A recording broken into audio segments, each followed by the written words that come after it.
Well, Chief Jeff Halstead met with about 30 pastors so he could hear their concerns and they could take away his promises to respond. Now, all of them hope that this will help ratchet down the tension.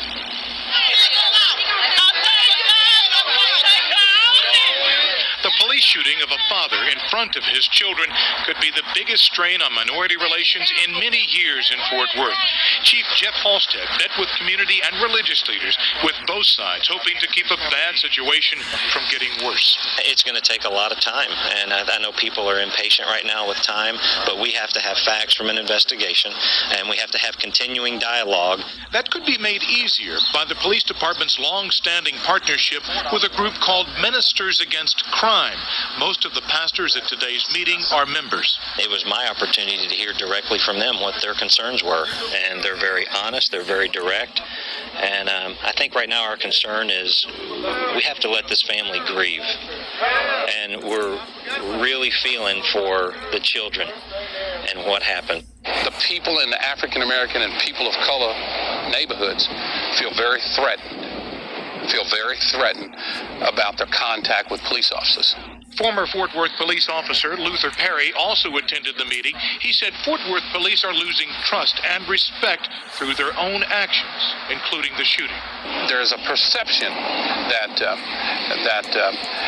there's a dual standard of the treatment and the service that we receive.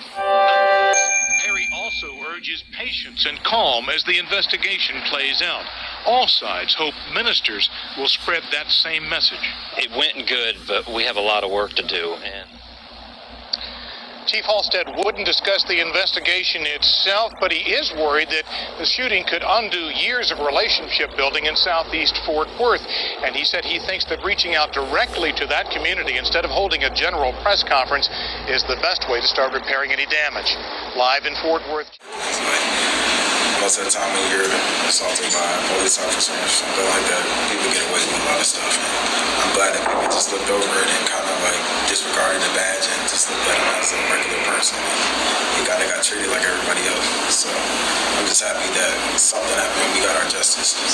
Well, we think that the jury resoundingly condemned false testimony by police officers in situations that involve use of force. It was an important statement for Tarrant County and for the state of Texas to let our officers know that we have an expectation of honesty, especially when it regards something as serious as the use of force.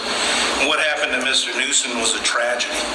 It's a tragedy if you are not only a citizen of Tarrant County, but also a citizen of Texas. And we think that that's what the verdict. Jury convicted John Rhomer of aggravated perjury for lying about punching a man 3 years ago.